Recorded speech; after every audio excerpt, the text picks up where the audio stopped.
Bien, vamos con otro módulo más del estudio de el procedimiento ordinario. Estamos en la etapa probatoria, que es la más amplia de todas, la que tiene más normas. Eh, ya hemos avanzado la parte previa de los medios probatorios en particular. Hemos analizado las reglas sobre el recibimiento de la causa prueba, pregunta segura, el término probatorio y sus diferentes tipos, pregunta segura, ¿cierto? Todo esto son cédulas, ¿ya? Y ahora vamos a comenzar con el estudio de los medios de prueba, ¿cierto? En particular. Solo para que recuerden, de acuerdo a lo que analizamos en la última clase, teníamos que los medios de prueba reconocidos en el Código de Procedimiento Civil, en específico en el artículo 343, da cuenta de la existencia de los instrumentos, en un sentido bastante amplio, instrumentos ya prueba instrumental pública, privada, documentos electrónicos, que es justamente lo que vamos a ver hoy. ¿Ya? Luego tenemos la prueba testimonial, ¿cierto? Que vamos a ver mañana. Eh, tenemos la prueba confesional, el informe de peritos, la inspección personal del tribunal, que siempre he dicho que no constituye en sí un medio de prueba, sino que una forma de que el tribunal tiene de percibir los hechos por sí mismo, y las presunciones, que constituye un razonamiento judicial para el descubrimiento de hechos desconocidos a través de indicios conocidos. Toda esta materia vamos a ver ahora en esta clase, la de mañana y la próxima semana, para luego ya poner término a la etapa final del procedimiento ordinario, la etapa de sentencia, pasando obviamente por las observaciones de la prueba. ¿Ya? Y con eso ya terminamos el programa. El día de hoy vamos a analizar la prueba instrumental, pero antes que eso tenemos que ver algunas normas de carácter común. ¿A qué? A todos los medios de prueba. Sucede que los medios de prueba tienen algunas reglas comunes que aparecen justamente ahí en la PPT que yo estoy compartiendo con ustedes y que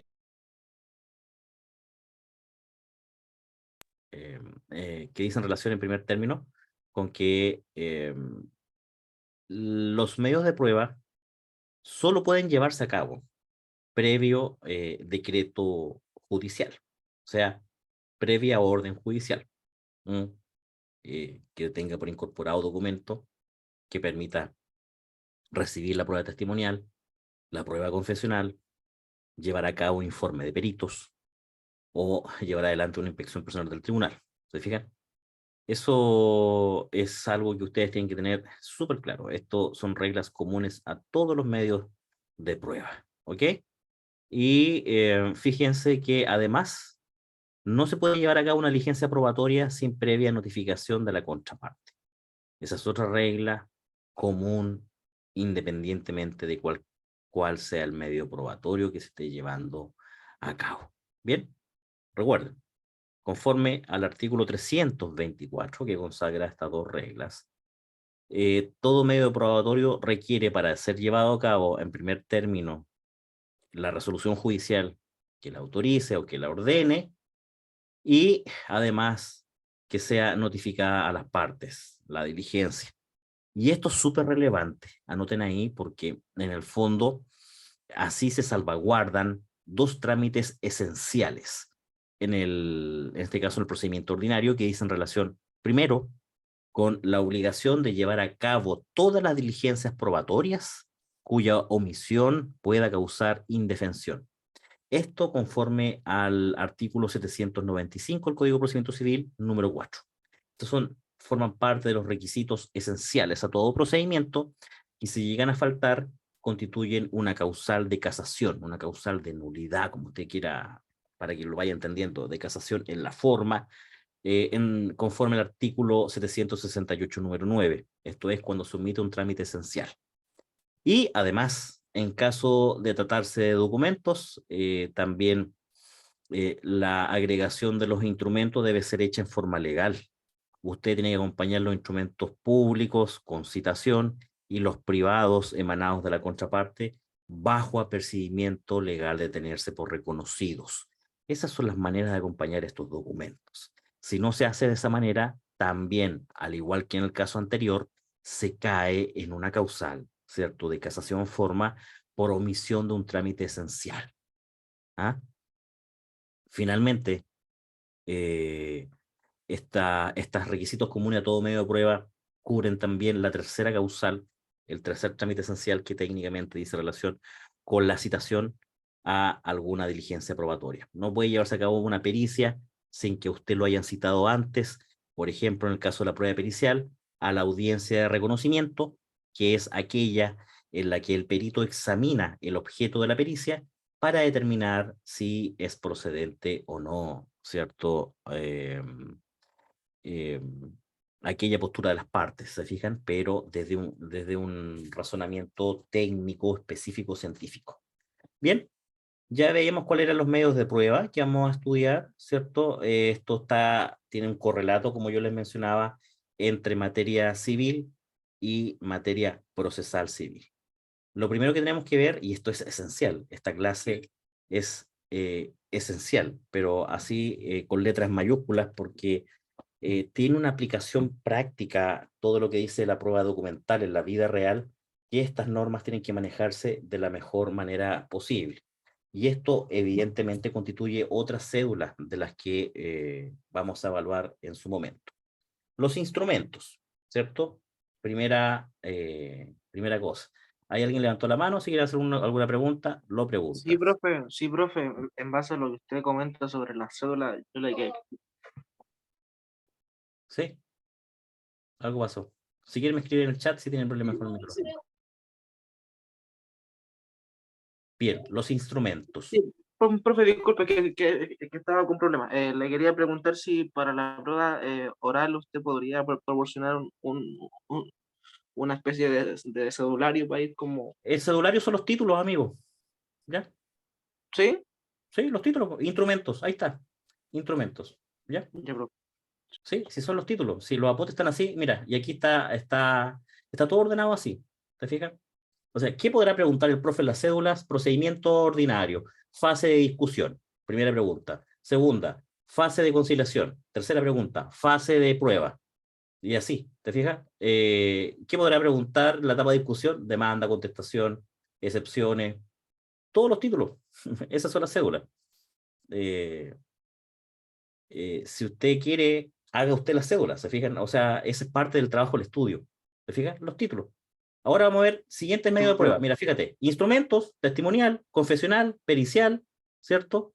¿Qué podrá preguntar el profe? Instrumentos, testimonial, confesional, informe perito, presunciones. ¿Se fijan? Es algo súper simple de precaver, ¿cierto? Por ejemplo, en disposiciones comunes a todo procedimiento, ¿qué podrá preguntar el profe? Notificaciones, resoluciones judiciales, actuaciones judiciales, plazos, ¿cierto? Comparecencia en juicio. Esas son las cédulas. Le acabo de decir todas las cédulas las principales. De procedimiento incidental, ¿cierto? Procedimiento incidental, incidentes especiales, ¿cierto? De medidas prejudiciales y precautorias. ¿Qué son las medidas prejudiciales? ¿Cierto? Los tipos, cómo se tramitan, medidas precautorias. Eso es, ahí están. Estas las cédulas. Esto te queda grabado, así que... Y obviamente una que otro tema que no haya hecho referencia ahora, pero así funciona. Término probatorio, ¿cierto? Resolución que recibe la causa prueba. Y ahora vamos con la siguiente cédula, los instrumentos. ¿Qué son los instrumentos? Y bueno, hay definiciones. Acá hay una definición que es bien antigua, pero que reúne lo clásico, ¿cierto? Es todo objeto normalmente escrito, ¿cierto? En cuyo texto, ¿qué pasa? Se consigna o representa alguna cosa apta para esclarecer un hecho o se deja constancia de una manifestación de voluntad que produce efectos jurídicos, ¿ya? Como un acto o contrato, ¿cierto? Lo que enseña mucho en civil, ¿cierto? Un testamento, un contrato, donde consta un pacto, ¿cierto? En el que se acordó alguna cuestión, ¿cierto? A la prueba instrumental se le denomina también prueba documental, prueba literal, ¿cierto? La prueba documental es el género, ¿cierto? Es el universo, y hay varias especies de prueba instrumental, ¿cierto? Instrumentos públicos, privados. Ahora se agregan los documentos electrónicos, ¿cierto? Que es una novedad para muchas personas. La verdad es que sobre ese punto uno alardea, ¿cierto? En general, en la sociedad uno alardea, oye, pero ¿cómo hemos avanzado, ¿cierto?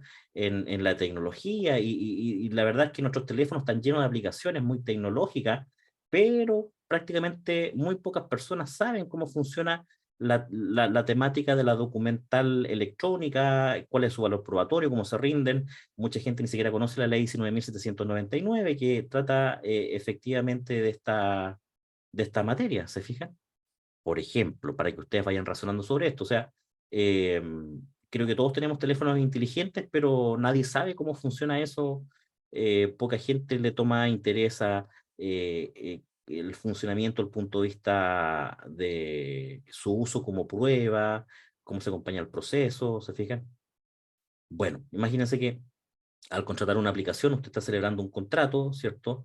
Y usted está adquiriendo algunos bienes por Internet, y eso tiene una regulación especial, ya sea la ley del consumidor, la 19.496, que ha sido múltiples veces actualizada justamente por eso, en donde hay un régimen especial contractual, en el comercio electrónico, cláusulas abusivas que limitan un poco esta problemática de los contratos dirigidos, ¿cierto? Contratos de adhesión, y otros fenómenos que se dan cuenta en Internet. Bien. Eh, bueno, parte de lo más normal, ¿cierto? Un contrato escrito, una escritura de un contrato compra-venta, ¿cierto? A donde conste un certificado, donde conste algún acto. Por ejemplo, una de sus pruebas constituye un instrumento privado, porque ya vamos a ver que no cumple con los requisitos de un instrumento público, ¿cierto? Y si yo acompañase en juicio la prueba rendida por Israel, ¿cierto? Por el colega, eh, yo podría acompañarlo, ¿cierto?, como un documento privado, bajo apercibimiento legal de que Israel lo tenga como contraparte, lo tenga por reconocido, ¿cierto? Hay un apercibimiento legal que si él no hace nada, ¿cierto? Se tiene por reconocido, que emanó de su parte. Y obviamente, aunque no esté firmado, emanó de su parte, está escrito por él, es su prueba, ¿se fijan? Y si lo tachase de falso, habrá que probar entonces que, si es falso, ¿cierto? Y es toda una temática que vamos a ir analizando después, pero ese es un documento, ¿se fijan? Eh, o los mails que yo les envío para dar cuenta de que la clase de hoy se va a hacer a tal hora y todo, eso también puede ser estimado como un documento electrónico. Vamos a ver la ley 19.799 que establece cuando estamos frente a un documento electrónico que emana de un medio idóneo, ¿cierto? Que permite establecer entonces que se trata de una documentación, pero enviada por medios idóneos desde el punto de vista electrónico, y ahí consta entonces que eh, yo les envié un aviso, ¿se fijan? Y ustedes también podrán oponerlo en mi contra para decir, mire, profe, usted nos avisó que la clase hoy comenzaba a tal hora y qué sé yo, ¿se fijan? Eso. Lo importante es que la prueba documental en general tiene muy buen uso en los juicios, porque como decía Montesquieu, ¿cierto? La escritura es un testigo que difícilmente se corrompe, ¿ya? Pero sí puede ser corrompido claramente, puede haber un escrito falsificado, qué sé yo, o que no sea auténtico, que falte de autenticidad. Y eso lo vamos a ver especialmente en el ámbito de la prueba digital, porque imagínense si en los mismos términos yo le escribo a usted un correo, ¿cierto? Pero en realidad no soy yo, puede ser otra persona que utilice un correo con mi nombre. Aparentemente lo envió el profe para citar una clase un día domingo a las 8 de la mañana, ¿cierto? Después todos ustedes van a estar enojados conmigo, porque yo lo cité por correo electrónico a una clase a las 8 de la mañana. Y luego yo le voy a decir, pero ¿y de dónde consta que haya emanado de mi parte? No, porque el correo dice Leonel Torrelavés, arroba gmail.com. Digo, pero el que tenga mi nombre no significa que sea auténtico o que haya emanado de mi parte. Y ahí se produce una gran problemática desde el punto de vista del mundo de las nuevas tecnologías, porque evidentemente hay muchas cosas que tienen una apariencia de cierto, pero no lo son. ¿Se fijan? Y por eso que la prueba electrónica en general, los documentos electrónicos tienen que cumplir con ciertos requisitos como la firma electrónica avanzada, que ello nos permite hacer constar la autenticidad del documento. ¿Se acuerdan la firma electrónica avanzada de la que hablamos en la formación del proceso? Yo les pedí que cada uno, en la medida de lo posible, pueda ir trabajando sobre su clave única y también esta firma electrónica avanzada, que es una herramienta que van a tener que utilizar cuando ya estén trabajando. ¿Se fijan? Y les puede servir incluso para firmar documentos desde ya, para que lo tengan en antecedentes por lo menos. Bien, eh, y entonces vamos a ir estudiando sus diferentes tipos, ¿ya? Principalmente tenemos que hacer una división, una triple división para el estudio ahora. Los instrumentos públicos, ¿cierto? Los instrumentos privados y los documentos electrónicos. Ahí como el señor Seda estaba preguntando por cédula, aquí tiene otra cédula. Instrumento público, instrumento privado, ¿cierto? Documento electrónico. Por eso que es súper importante venir a clase, porque ahí aparecen cuáles son las preguntas. La primera, entonces, vamos a hablar de los instrumentos públicos, ¿cierto? Los instrumentos públicos tienen una exigencia especial, ¿cierto? Dentro del ámbito legal, para entenderlos así, ya vamos a revisar la conceptualización y la reglamentación. Los instrumentos privados son aquellos que no cumplen con la reglamentación de los instrumentos públicos, pueden ser celebrados por cualquier persona, en cualquier lugar, a diferencia de los instrumentos públicos que tienen que ser otorgados ante un funcionario competente, que puede ser un notario, por ejemplo, y con ciertas formalidades legales. Los instrumentos privados no requieren que comparezca nadie especial, y en general no requieren de formalidades para entenderlos como celebrados, constituidos dichos actos. Los instrumentos públicos, fíjense que tenemos la figura especial de la escritura pública, que es el instrumento público más común, más representativo y más importante en el ámbito del tráfico jurídico, y luego tenemos una figura intermedia, que es el instrumento protocolizado. Y atentos, toda escritura pública tiene que ser protocolizada, por ende también será, además de un instrumento público, un documento que está protocolizado. ¿Qué es protocolizado? ¿Qué significa? Es un instrumento agregado al protocolo. ¿Qué es el protocolo? Es un registro que lleva el notario donde guarda todas las matrices o documentos originales por orden de, ¿cierto?, de llegada, de sus fechas. Y en esos documentos, entonces, agrega una escritura pública. Esa escritura pública, además de ser un instrumento público, es un instrumento protocolizado también. Pero, fíjense que aquí se equivocan muchas personas, lo vamos a ver más en detalle más adelante, esto es a modo de intro nomás. Todo instrumento privado no requiere, para ser instrumento privado, de protocolización, de que vaya a ser agregado al protocolo o registro del notario. Son palabras antiguas, usted entienden por protocolo los protocolos COVID, ¿ah? Por su experiencia de vida, es como eso, a eso le suena protocolo, un protocolo de emergencia, ¿cierto? Un protocolo de actuación. ¿Ah? Pero acá el protocolo es un sinónimo de un registro, ¿ah? Un registro formal. ¿Y qué es un registro formal? También les parece raro que es registro. Un archivo donde se guardan documentos originales. Así se los podría explicar de la manera más simple posible. Y hay un instrumento privado que podemos protocolizar. ¿Mm? ¿Se puede hacer? Claro que sí. Yo recuerdo que cuando estaba en la U y jugábamos baby fútbol, hacíamos un campeonato entre las diferentes generaciones y habían equipos, ¿cierto? Las bases del campeonato se protocolizaban. Las bases del campeonato de baby fútbol son un simple instrumento privado, no compareció ni se celebró ante un funcionario público, un funcionario competente, ni se realizaron especiales formalidades. Era un instrumento privado, firmado entre privados, entre el centro alumno y los delegados de generación, ¿cierto? Luego lo llamo al notario para que sea protocolizado. ¿Por qué es importante eso?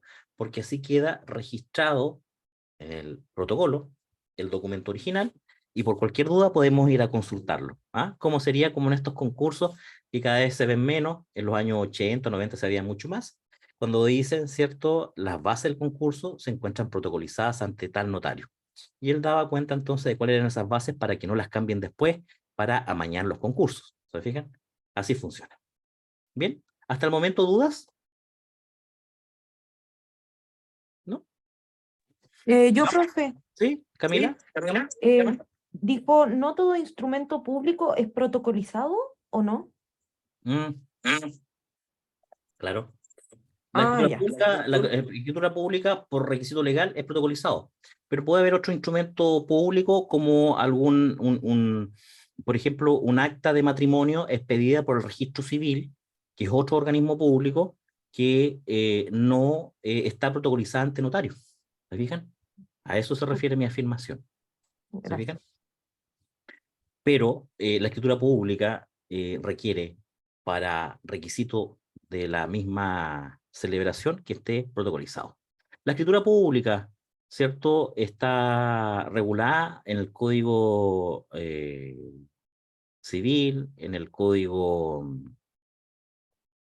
Orgánico de Tribunales, ¿cierto? En el Código de Procedimiento Civil, diferentes normas. En el Código Civil, a lo menos se señala que es el instrumento público otorgado ante notario e incorporado en un protocolo o registro público, ¿cierto? Según el artículo 1699. Ya lo vamos a leer ese artículo, ¿ya? Luego tenemos el instrumento protocolizado, que es el instrumento, atentos, público o privado, agregado al final del registro del notario, de quien lo solicita. Este es el registro, el archivo con los documentos originales, sin que por ello se adquiera la calidad de instrumento público o de escritura pública, si es uno privado, por ejemplo. Esto está regulado en el artículo 415 del Código Orgánico de Tribunales. ¿Mm? Y luego tenemos cualquier documento que es un instrumento privado. Cualquier documento, por ejemplo, un instrumento privado puede ser todos estos, a ver, ¿cómo se llaman estos que hacen los comunicados? ¿Cierto?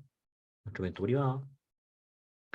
Eh, los programas de los cursos son siempre instrumentos privados, no tienen solemnidades para su otorgamiento. ¿Se fijan? Bien, ahora ya estando dentro, habiendo hecho la introducción de los documentos, hay ciertas normas comunes, ¿cierto?, relativas a la producción de la prueba documental. Primero, ¿ya? En cuanto a la iniciativa de su producción, y yo cuando digo cuál es la iniciativa, la producción en la ofrecimiento y entrega de documentos en juicio, por regla general, las partes son las que acompañan los documentos a juicio y evidentemente la parte interesada, ¿cierto? La que le interesa dar cuenta de la existencia de un contrato, la que le interesa dar cuenta de la existencia de algún certificado, ¿se fijan? Por ejemplo, si uno demanda negligencia médica, uno tendría que acompañar toda la documentación médica del caso para dar cuenta que fue atendido por un médico que cometió negligencia médica a su respecto, ¿ya? Esa es la regla general. Las partes acompañan la documentación, pero también puede hacerlo de manera excepcional el tribunal, ¿cierto? El tribunal que conoce la causa como una medida para mejor resolver, que es una facultad que tiene el juez al final del juicio, antes de dictar sentencia, cuando está en esa etapa, en el plazo de 60 días para dictar sentencia, es que puede, digámoslo, resolver si es que estima del mérito de la prueba que se ha rendido necesario algún documento para completar esa prueba, para complementarla, para entender algún hecho, ¿cierto? Ordenar que se acompañen ciertos documentos. Entonces, no olviden que a propósito de la prueba documental hay una regla. ¿Cuál es esa regla? ¿Cierto? Que las partes, por regla general, acompañan su documentación y excepcionalmente el tribunal puede, ¿cierto? El tribunal puede decretar también que se incorpore prueba como una medida para mejor resolver. Bien, cualquier duda, no duden en preguntarme, valga la redundancia, ¿cierto? Ya, sigamos. Otra regla común. Esta otra pregunta para el señor Seda. Aquí tenemos otra pregunta cédula. Normas comunes a la producción de la prueba. Si usted me va a decir, profesor, mire, la primera regla común es relativa a la producción de esta prueba. Profesor, en primer término, la regla general es que los documentos sean acompañados por las partes, ¿cierto? Perfecto. Pero excepcionalmente también pueden ser producidas, ¿cierto? Acompañadas al proceso por el juez. ¿Y cómo? Lo voy a preguntar yo. A través de una medida para mejor resolver. ¿Y cuándo se puede hacer eso? En la etapa de sentencia, dentro del plazo de 60 días para fallar. ¿Se fijan? Esa es la idea de que podamos entendernos para que uno pueda evaluar. ¿Se fijan? Luego, yo decía, ya estamos listos con esa regla. ¿Qué otra regla común hay, normas comunes en la producción de esta prueba documental? En cuanto al derecho a la exhibición del documento. A ver, ¿cómo es eso? ¿Mm? La regla general es que la parte que desea valerse de un instrumento lo tenga en su poder, ¿cierto? Esa es la regla general. Qué sé yo, yo le digo, que ya que faltó la prueba y todo, yo le digo, entonces, acompáñeme usted su certificado médico, ¿cierto? Por regla general lo va a tener usted en su poder, ¿cierto? Pero puede ocurrir que haya un documento en poder de un tercero, ¿ya? Que esté en manos de un tercero. Usted me puede decir, que a mí no me entregaron el certificado, ¿cierto? Pero qué pena, ¿cierto? Lo tiene el médico, un tercero. Vamos a tener que írselo a pedir a él, al estar en la clínica, por ejemplo. Qué triste, ¿cierto? Esa puede ser una opción. O que lo tenga la misma contraparte. Que esto puede pasar, por ejemplo, con los bancos. Esto está bastante regulado en la ley del consumidor. Incluso hay una inversión de la carga de la prueba en donde deberá probar, ¿cierto?, los hechos quien tenga la mejor prueba posible. Y si se trata de un banco o una de estas multitiendas, entregue usted todos los datos de la compra que usted los tiene en su registro, por ejemplo. ¿Ya? Y bueno, ¿qué es lo que tenemos? Que nosotros, como partes, si es que no tenemos acceso a ese documento, podemos pedir que quien lo tenga, ¿cierto?, lo exhiba. Ahí está la clave. Por favor, voy a pedir que, estando en poder tal documento de la multitienda, pido que lo exhiba, que es mi contraparte. O puede ser un tercero. ¿Se fijan? Así funciona la idea del derecho a exhibición documental. Y que tiene mucho sentido, porque en el fondo, claro, uno parte de la base que hay documentos que tú tienes, ¿cierto? Pero otros, muchos, que fácilmente pueden estar en manos de otras personas. Entonces, fíjense que se puede decretar a solicitud de parte, ¿cierto?, la exhibición documental de instrumentos que existan en poder de la contraparte o de un tercero, ¿cierto?, que como requisito general deben tener relación directa con la cuestión debatida. No es cualquier documento, directa con la cuestión debatida, y que obviamente no revistan el carácter de secretos. Ahí tenemos una limitante. No podemos pedirle al Servicio de Impuestos Internos que dé cuenta de la carpeta tributaria de una parte si es un documento confidencial o secreto, ¿se fijan? O con datos bancarios, ¿ya? Que solamente por ley pueden ser traspasados ese secreto, como ocurre ahora con la implementación de la ley de responsabilidad parental y pago de pensiones de alimentos, en la que ahora los tribunales de familia, para efectos de averiguar que el demandado tenga dinero, ¿cierto?, para pagar la pensión de alimentos, puede traspasar todos los secretos bancarios en el sentido de averiguar información sobre sus cuentas, cuentas corrientes y otros instrumentos o títulos de crédito. ¿Se fijan?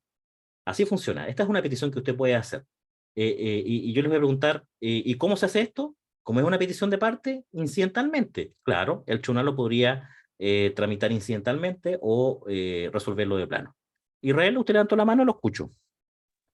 Sí, profe, en cuanto al derecho a la petición que tiene una persona para pedir que la contraparte exhiba esa prueba, la contraparte puede haber tallado esa prueba antes, y en ese caso, ¿qué es lo que prevalece? ¿El derecho a la talla?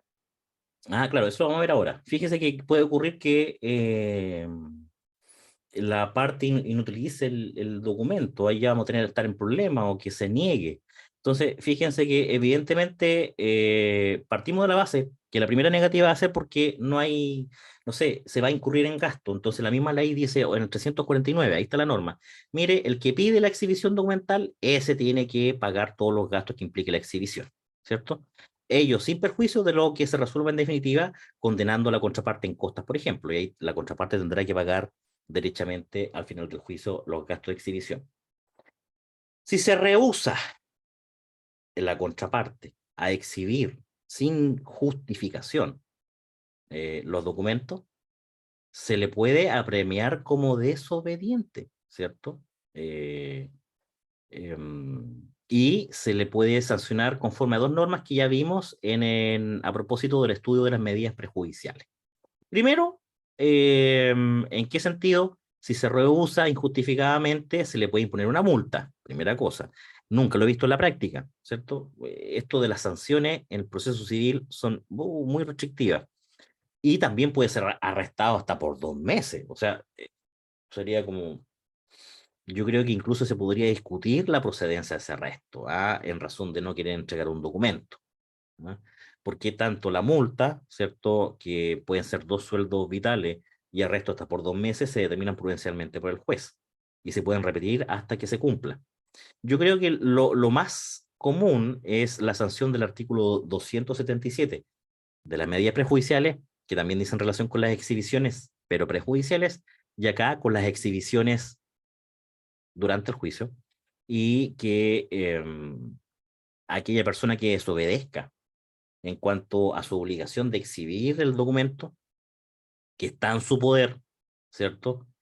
Va a perder por su parte, y esto sí lo he visto en la práctica, va a perder el derecho, como personalmente, de exhibir como prueba estos documentos después. No sé si me entiende.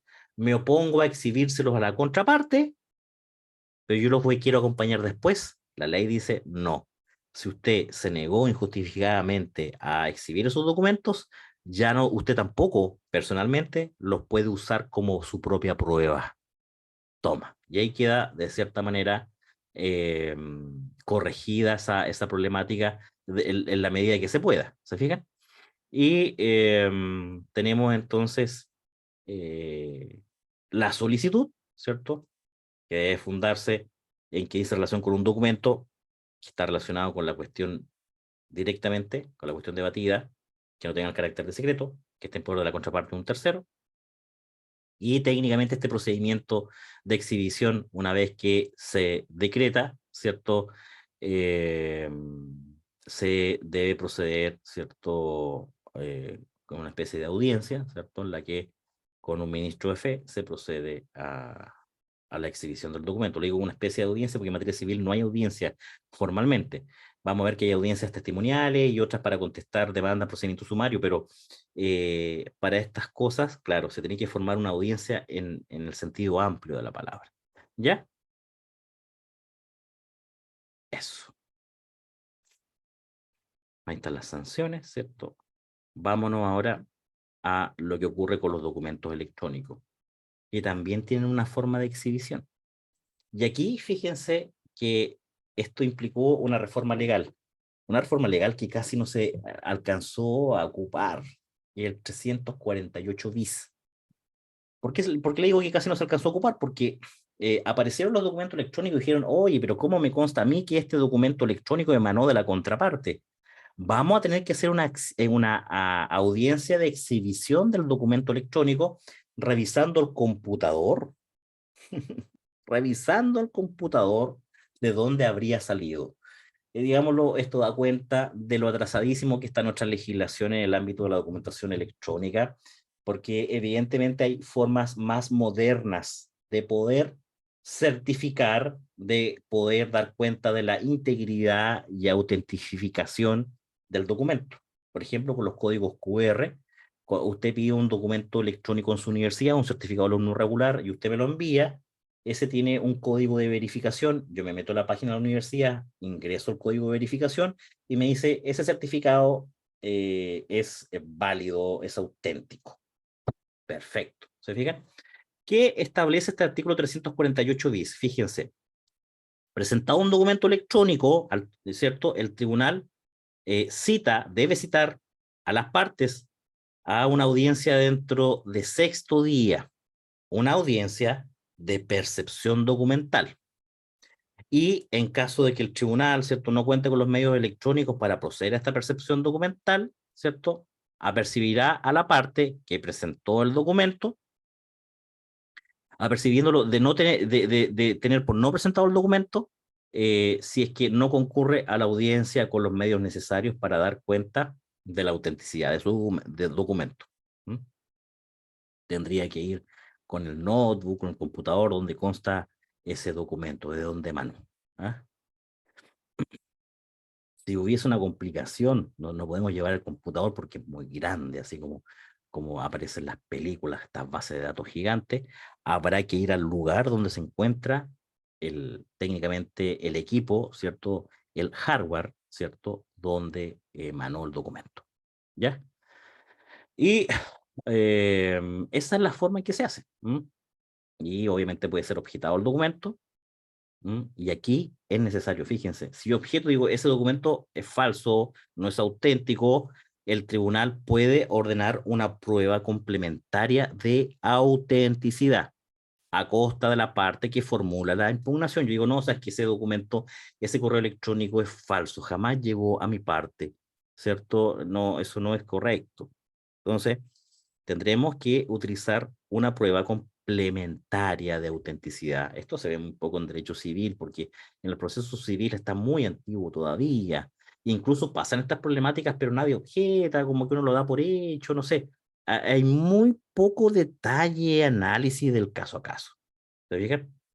Y tenemos que analizar, entonces, si, por ejemplo, ese correo electrónico donde consta la aceptación para celebrar un contrato, yo digo, no, ese correo no es auténtico. ¿Ah? Porque fíjense que temáticamente en el ámbito digital, ¿cierto?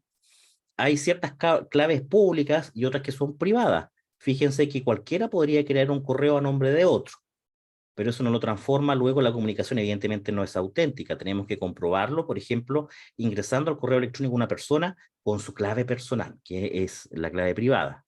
Fíjese que toda esta información se encripta, es encriptada para que los intermediarios entre el emisor del correo y el receptor del mail, ¿cierto?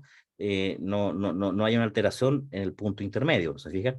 Entonces, esta temática implica una prueba pericial que pueda determinar que el mail fue realmente enviado y que fue emanado de una casilla de correo de la contraparte, ¿cierto? A la que solamente se puede ingresar con su clave y qué sé yo. ¿Se fijan? Y que no hubo una alteración en el tiempo intermedio.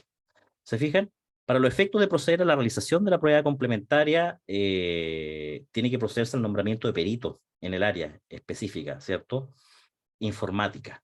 Y se van a aplicar las normas que vamos a estudiar más adelante sobre la prueba electrónica, ¿ya? Y en relación con la prueba pericial, ¿ya? Estamos. Ahora, ¿qué puede pasar? Eh,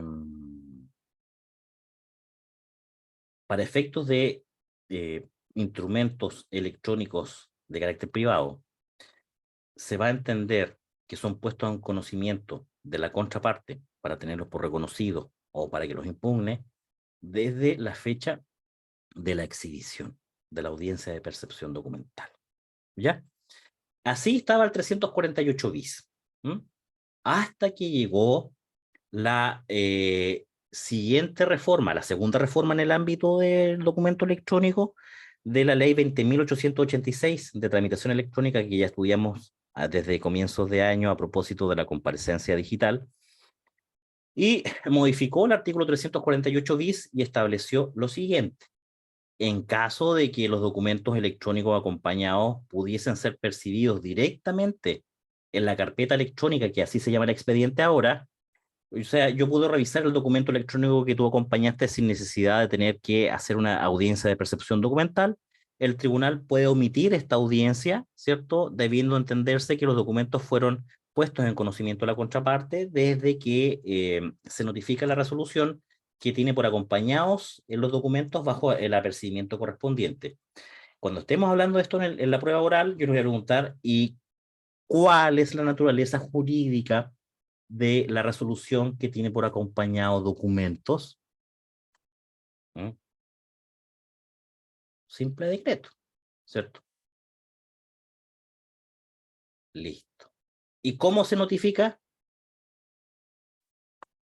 regla general, estado diario. ¿Se fijan? Son cosas, pero que se van repitiendo siempre. ¿Ya? Bien, eso respecto de la exhibición, pero de documentos electrónicos. ¿Ya? Ahora, tenemos que irnos a otra norma que es común a todos los documentos y que dice relación con la oportunidad en la que yo puedo acompañar los documentos. Y la respuesta está expresamente señalada en el artículo 348. ¿Qué nos dice? A ver, ¿cuándo puedo acompañar yo documentos en este procedimiento ordinario? Hay que distinguir entre primera instancia y segunda instancia en caso de que haya apelación.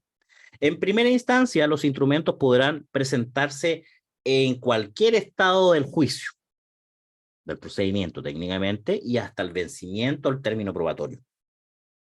Termina el periodo de prueba, no se pueden acompañar más documentos. Desde la presentación misma de la demanda, desde la contestación, para el demandado se pueden acompañar documentos. ¿Ok? Y, perdón por sorbetear el jueguito, en segunda instancia se van a acompañar en toda la etapa de tramitación del recurso hasta antes de la vista de la causa. Esa regla no la pueden olvidar. Cuando hablemos de los medios de prueba en particular, yo les voy a preguntar concepto, regulación legal, reglas aplicables, oportunidad para rendir la prueba, forma de rendición y así. ¿Se fijan? Son, digámoslo, temáticamente las mismas preguntas respecto de cada medio de prueba, porque es necesario saber la época en que se pueden acompañar, ¿cierto? Y todo eso. Ahora, sigamos con otras reglas especiales, ¿ya? Yo no sé si tendrán alguna duda, ¿cierto? La podemos ir viendo al tiro, les da vergüenza preguntar, ¿cierto? Y están en tercer semestre, ya tendrían que haber superado esos miedos, ¿cierto? ¿Qué pasa con los documentos que son extendidos en idioma extranjero? ¿Se pueden acompañar al proceso? Por supuesto que sí, no hay problema, pero tienen que ser traducidos por un perito. ¿Ah? Ahí tenemos la necesidad, ¿cierto?, de contar con otro experto en una ciencia o arte, ¿se fijan? Que dice relación con una lengua extranjera. ¿Y quién paga? ¿Quién cree usted que va a pagar la traducción? Simple, ¿sí? Esto es mucha lógica, el derecho es mucha lógica. El que acompaña el documento en lengua extranjera. Y ellos sin perjuicio de que si yo gano el juicio, aunque haya pagado ahora la traducción, pero gané el juicio y condenar en costas a la contraparte, después a la contraparte le voy a cobrar todo lo que yo gasté. ¿Ah? Esa es la gracia. Por eso que el juicio, la tramitación de un juicio puede ser estimado siempre, ¿cierto? Como una inversión. ¿Mm? No lo tienes ahora, puedes conseguir una ganancia a futuro. ¿Mm? Ustedes, sí, éticamente, nunca deben obrar sobre la base de que van a ganar un juicio. Eso no está en su... Ustedes lo pueden hacer lo mejor posible, pero no le pueden asegurar nunca a un cliente que van a ganar un juicio. ¿Ah? Hay que ser, y eso es lo que yo en lo personal he aprendido en la vida, hay que ser muy sincero. Dice, ¿sabes qué? Mira, oye, vamos a ganar este juicio, ¿no? Mira, no sé, estas son las probabilidades al menos, ¿sí? Mira, ¿sabes qué? Si se dan estos supuestos, hay altas posibilidades, ¿ah? Pero evidentemente el juez puede salir con su propia, un razonamiento que no tengamos nosotros en vista y qué sé yo, tendremos que irnos de apelación y qué sé yo. O como en materia penal pasa, los defensores tienen que ser muy sinceros con su imputado, decirle, oye, pero si te pillaron matándolo, o sea, están las cámaras, ¿ah? ¿Qué quieres? Una absolución. Mira, habría que construir una teoría del caso que dé cuenta de que, no sé, que ese no eras tú, que era un impostor. Bueno, habrá que verlo. Pero si no, hay que decirle, mira, lo más seguro es que te condenen, están todas las pruebas en tu contra. Entonces yo te recomiendo esto, para que tenga una menor pena, que está dentro del margen de lo que puede hacer el defensor desde el punto de vista legal. ¿Se fijan? Ahí, ¿alguien levantó la mano? ¿Sí? Sí, yo, profe, una pregunta. Usted dice que cuando la parte presenta el documento electrónico, el tribunal automáticamente tiene que designar un perito o solo si la No, parte no, no, contraria. no, no, perito. Audiencia de percepción del documento Sí, dentro de eso sexto día. lo comprendo. Pero si o sea, si la parte acompaña un documento que esté en inglés, ¿el tribunal automáticamente tiene que poner a un perito o solo si es objetada? No, siempre, no, aquí ya esto, no confundamos con documento electrónico. Puede ser un documento electrónico en lengua extranjera, pero la regla respecto a todo documento en lengua extranjera tiene que venir traducido, ¿cierto? Eh, eh,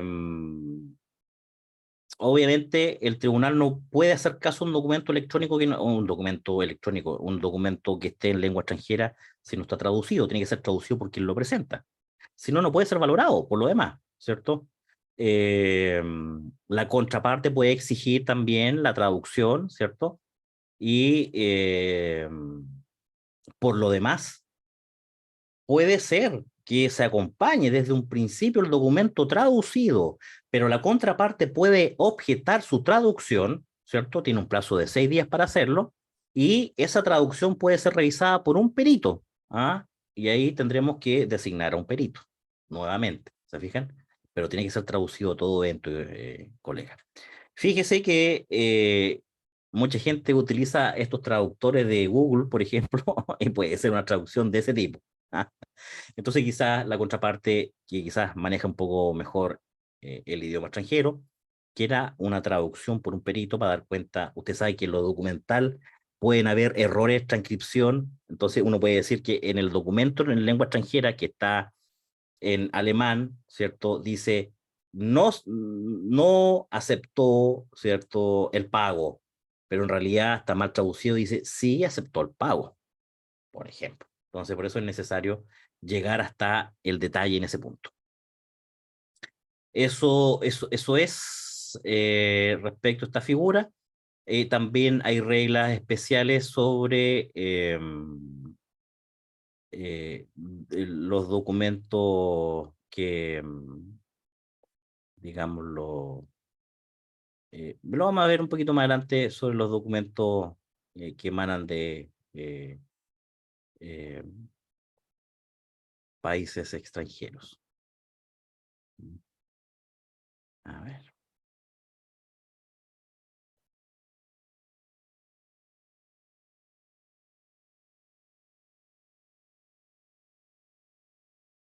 Déjame ver algo por aquí. No sé si tendrán otra duda, ¿cierto?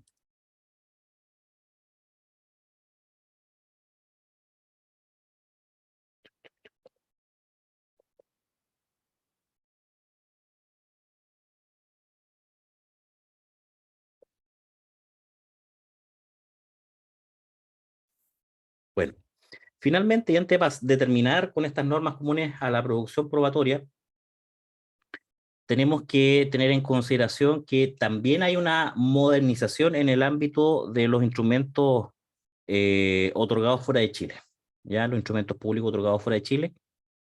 Obviamente, si por ejemplo se trata de una escritura pública de compraventa, pero que fue celebrada en España, deberá acompañarse, esta es la regla antigua, del 345, deberá acompañarse debidamente legalizada, ¿cierto? ¿Y cuándo es esto? Se entiende que está legalizada la escritura pública que emana, qué sé yo, de Egipto, cuando conste que se trata de un instrumento público, la verdad de las personas que aparecen autorizándolo, que hay, se ha atestiguado de ello. Esto se produce principalmente con una certificación de un agente diplomático o consular chileno, por ejemplo, hay una serie de procedimientos que están establecidos para dar cuenta de la efectividad de que un documento extranjero, ¿cierto?, ha sido evacuado por un funcionario público y eso le consta al funcionario consular chileno que está en el otro país. Ahora, la gracia de todo esto, hoy, ¿dónde puedo tener esos documentos?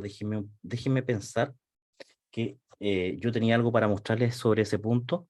Actualmente, y desde el 2014, se reformó también el Código de Procedimiento Civil con el 345 bis, en el que se estableció que los instrumentos otorgados en un país extranjero, ¿cierto? Pero que sean parte de la Convención de la Haya, ahí está, que suprime la exigencia de legalización documental. No es necesario proceder a la legalización si el documento viene con, atentos ahí, apostillas, ¿ah?, dadas por la autoridad del país extranjero que dan cuenta de la veracidad de ese documento y su carácter público. Las apostillas es una certificación que se hace. Miren, denme un segundito, voy a buscar alguno de algún diploma que tenga por ahí que sea del extranjero. One moment, please, ¿ya?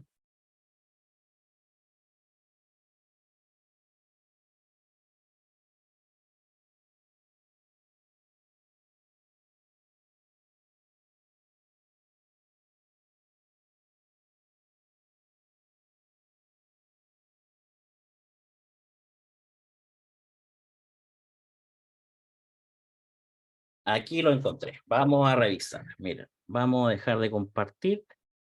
Le voy a mostrar esto de la apostilla. Entonces uno dice, para, por ejemplo, acreditar que yo tengo un grado de magíster en España, tendría que acompañar el certificado legalizado.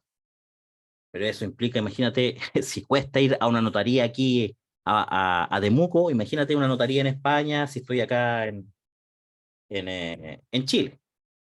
Pero con la reforma del artículo 345 bis, la introducción de esta nueva norma, te dicen, no es necesario legalizar si tu documento está apostillado. ¿Ah? Y aquí tengo, por ejemplo, un diploma, aquí lo tengo. Ah,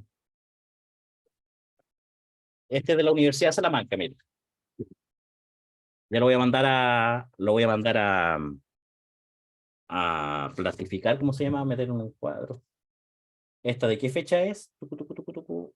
Del 2014, miren, ¿cierto? Ah, y alguien puede decir, ¿sabes qué? Este documento no vale nada, acá en Chile tiene que ser legalizado. Pero coño, ¿cómo voy a legalizarlo si estoy en Chile? Y este viene con la apostilla, que es esta certificación, miren. Al reverso, a ver si lo pueden ver bien. Ahí está la apostilla, está la certificación. Después lo voy a sacar una fotito, se lo voy a subir a la plataforma. Y ahí está la apostilla de España que da cuenta de que este documento ha sido efectivamente emana de la universidad y está ahí con todos los sellos, ¿eh? Del Consejo General, ¿cierto? De Notarios de España. Coño, olé, tío, majo, ¿se fijan? Valladolid. ¿Ah? Ahí está. ¿Qué tal? ¿Se fijan? Y ahí quedó apostillado. Y acá tengo otro, parece. Apostilla, sí. Y este es otro curso que hice en la Universidad de Pisa, ¿ya? Pero Pisa con S, no de pizza, ¿cierto? Qué lata, chicos. Yo tenía pensado, no sé, hacer una tarde de pizzas y procesar, pero no se ha podido, ¿cierto? Pero ya, algún día se volverá a la normalidad y se podrá hacer. Miren, aquí está el curso, miren, esto es de la Universidad de Pisa, ¿se fijan? Ahí sí se ve, no sé si se verá bien, ustedes me confirman. Ahí está, un certificado que da cuenta del curso. Y acá atrás está la apostilla, menos apoteósica que la otra, pero ahí está el apostillado. ¿Se fijan? Y ahí aparecen los datos respectivos de la Universidad de Pisa. ¿Ah? Estado firmado por Roberto Romboli, que es el doctor a cargo, el profesor a cargo. Responsabilidad científica se llama, Universidad de Pisa. ¿Se fijan? Ahí está. Ya. ¿Entendido? Creo que ya di el ejemplo de cómo funciona esto. Ya, sigamos. Vámonos con el instrumento público ahora. ¿Ah? Ahora vamos a estudiar derechamente el instrumento público. Yo le decía que esto está en el artículo 1699, ¿cierto? Que define instrumento público, ¿cierto? Instrumento público es, esto tienen que sabérselo de memoria, pues. Es decir, es una línea y media, ¿ah? No, no, nadie va a quedar, digámoslo, con algún daño si es que se aprende esto. Instrumento público auténtico es el autorizado con las solemnidades legales por el competente funcionario. Son dos frases. Se fijan que completan la idea. Instrumento público auténtico es el autorizado con las solemnidades legales por el competente funcionario. ¿Ya? De los requisitos, vamos a hablar ahora, que emanan de esta misma definición legal del artículo 1699 del Código Civil. El instrumento público debe ser otorgado por un funcionario competente, un notario, por ejemplo, y debe otorgarse además cumpliendo con ciertas formalidades legales para que el instrumento se entienda como tal. ¿Se fijan?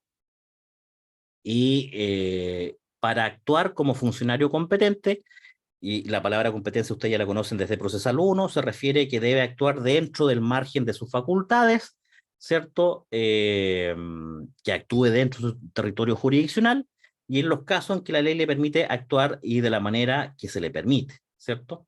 Y obviamente aquí aparece mucho el tema del notario, que es una figura que yo creo que ya debería ir desapareciendo, quedando relegado para ciertos actos en que se requiere por su alta formalidad su presencia y dejando algunos trámites, unos meros trámites, certificaciones de soltería que deberían hacerse, la verdad, automáticamente por registro civil, ¿cierto? Si la persona, un certificado de soltería que da cuenta que el tipo no está casado, po. No es necesario llevar dos testigos, una locura, ¿se fija? Entonces, burocracia. ¿Ah? El registro civil, ¿está casado el hombre? ¿Está casado la señora? No, listo, vamos. Certificado y listo, y gratis. ¿Ah? Porque una constatación que pide el mismo Estado de información que tiene el mismo Estado, ¿cierto? Eh, Fíjense que ahora hay una conmoción. ¿Por qué? Porque con toda esta idea de la posibilidad de firmar electrónicamente los documentos y que tengan valor como instrumento público conforme a lo establecido en el artículo 5 de la ley, anoten ahí, 19.799 sobre documentos públicos, o sea, documentos electrónicos. Entonces uno dice, oye, ¿para qué voy al notario si firmándolo con firma electrónica avanzada estamos al otro lado igual?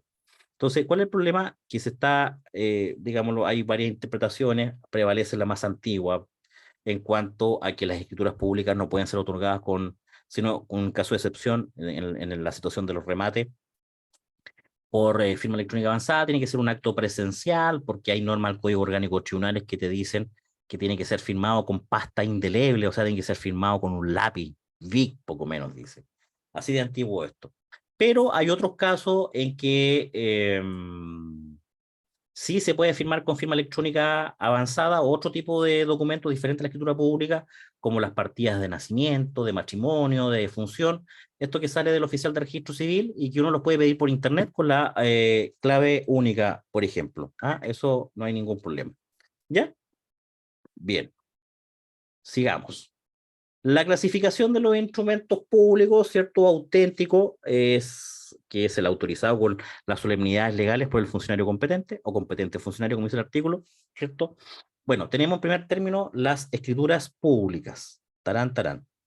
Las escrituras públicas que están reguladas desde el artículo 403 y siguiente del Código Orgánico de Tribunales, ¿cierto? El artículo 403 define a la escritura pública como un instrumento público auténtico otorgado con las solemnidades fijadas en la ley por el competente notario e incorporado en su protocolo o registro público. De eso ya habíamos hablado en la introducción de la clase, ¿cierto? Obviamente los requisitos de esta escritura pública dice relación que sea autorizada por un notario competente con las solemnidades legales y el segundo requisito es que sea incorporada a un registro, ¿cierto? Que es, acuérdense, el protocolo.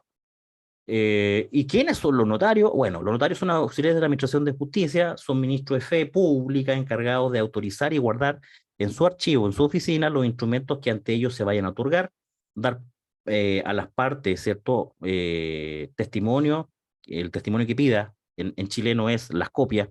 Fíjense que esto que es tan anecdótico a veces cuando me hace recordar tanto mis inicios litigando, cuando llegaba ahí donde una vecina, por ejemplo, decía, ay, Leito, tú que ya eres abogado, no, tía, yo estoy en tercero la U, todavía no, no sé para dónde va la micro. Me decían, ¿sabes qué? ¿Podría revisar los papeles de la casa? Los originales, me decían.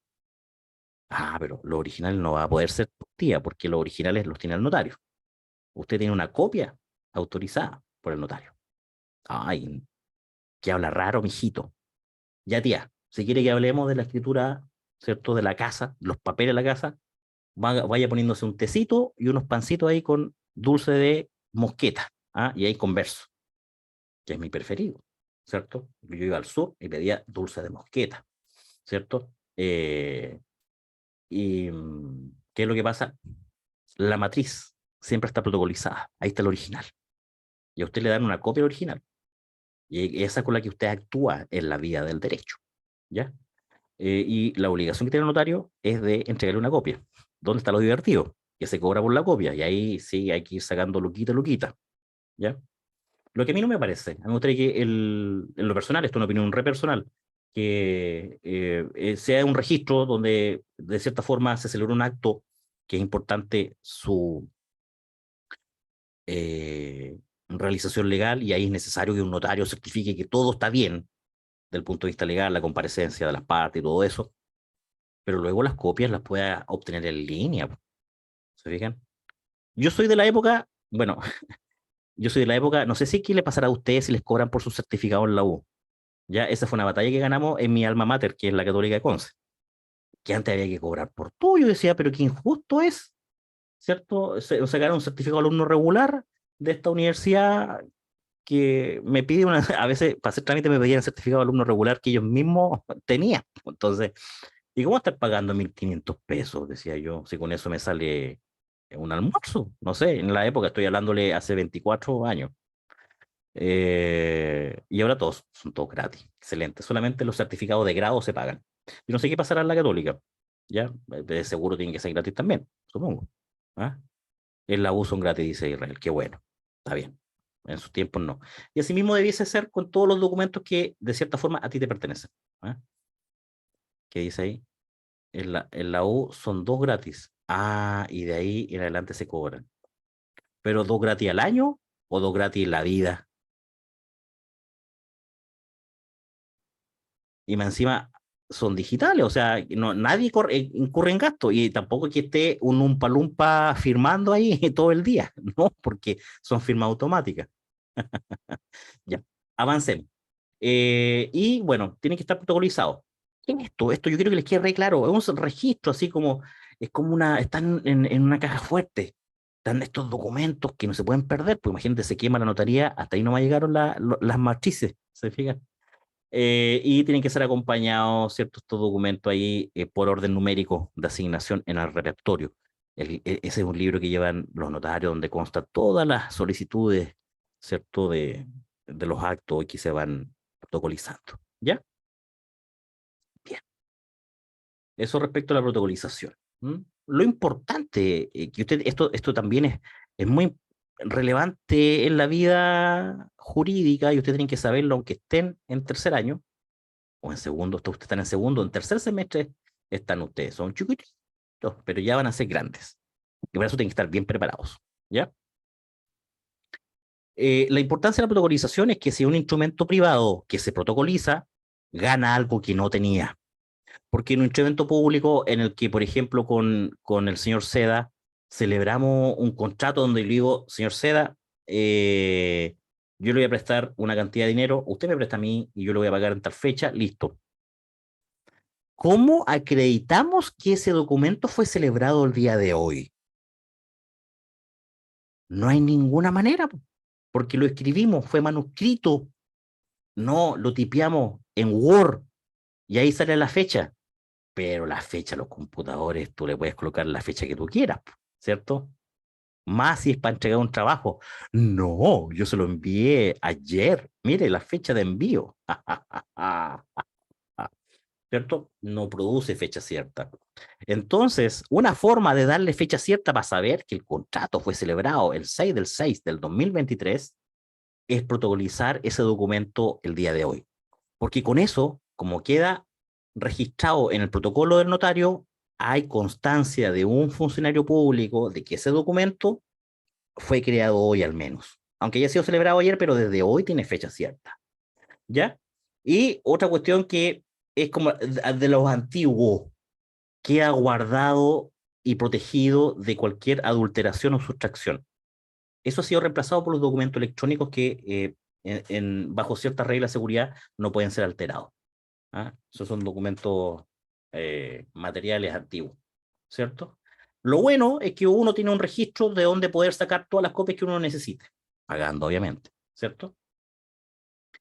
Y de ese punto de vista, una vez que están protocolizados, hay algunos documentos privados que pasan a tener la misma fuerza probatoria que un instrumento público, como los testamentos cerrados y abiertos en forma legal, los testamentos solemnes abiertos, que se otorguen hojas sueltas, y otros casos también las actas de oferta de pago también. ¿Mm? Eso, ya. ¿Cómo? Eso es la importancia de la protocolización, que es un dato muy necesario que ustedes manejen. ¿Cómo se agregan a juicio estos documentos? ¿Se trata de un instrumento privado? No, se trata de un instrumento público. Hay que distinguir porque se acompañan de diferente manera, ¿ya? Pero para eso tenemos que saber cuáles son los instrumentos públicos, y eso está en el artículo 342, ¿cierto? Son instrumentos públicos que deben ser acompañados en juicio. Primero, los documentos originales, que se refiere técnicamente al documento inserto en una matriz o protocolo, ¿ah? Que obviamente ese no se acompañaría porque siempre se va a acompañar una copia. Por eso es que el 342 número 2 dice que será instrumento público la copia dada por los requisitos que las leyes prescriban, que hagan fe respecto de toda persona en contra de la que se hace valer. Entonces, como no podemos llevar el protocolo, el registro del notario a juicio, acompañarlo ahí en el computador, uno acompaña la copia evacuada, ¿cierto?, por el mismo notario que da cuenta que es el mismo que está ahí en notaría. ¿Ya? Eso es lo más ocupado en la vida real. ¿Ya? Y una copia en escritura pública puede ser, por ejemplo. También se entiende como instrumento público la copia de instrumentos públicos, aunque no hayan sido obtenidas de esta manera, ¿cierto?, con una copia legalizada, ¿cierto?, pero que no sean objetadas por la contraparte dentro de los 3 días siguientes a que entraron en conocimiento del documento acompañado. Atentos, ¿qué significa esto? Tengo una copia legalizada ante notario, ¿cierto? La acompaño, esto es un instrumento público, no hay ningún problema. Pero puede ser que no tenga la copia legalizada ante notario, que da cuenta que es una copia del documento que está en el protocolo. Lo acompaño igual, pero la contraparte no lo objeta dentro del tercero día. Ahí, en esa situación, si no lo objeta, también se tiene por instrumento público, ¿cierto? Y si en el caso que sean objetados los documentos luego del incidente de objeción documental, se rechaza este incidente, se van a entender, en consecuencia, se van a entender como públicos. ¿Mm?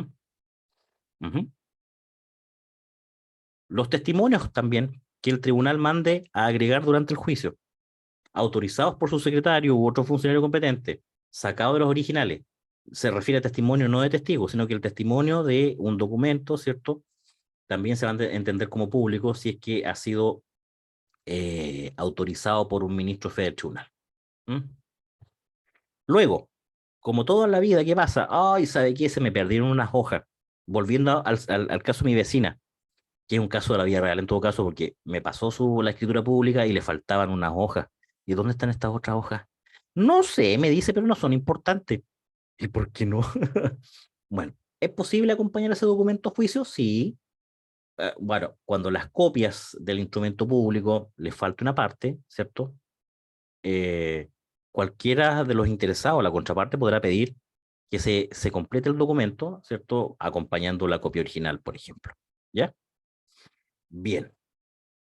Y después vienen las reglas especiales si se trata de un documento acompañado en país extranjero, ¿cierto? Está el deber de legalización de los instrumentos públicos sin perjuicio de lo que yo les decía de la necesidad de la apostilla. Si está el documento emana de un país que es estado parte en la Convención de la Haya sobre documentos, eso no es necesario. ¿Ya? Bien, súper.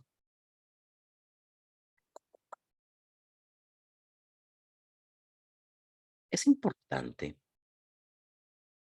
al momento de redactar en especial, que en cuanto a la forma en que se acompañan los documentos, uy, no me digan que no le he compartido la PPT, estoy hablando yo nomás, me están mirando a mí. Ay, y teniendo la PPT, ¿por qué no me avisan, chicos? Me acabo de dar cuenta.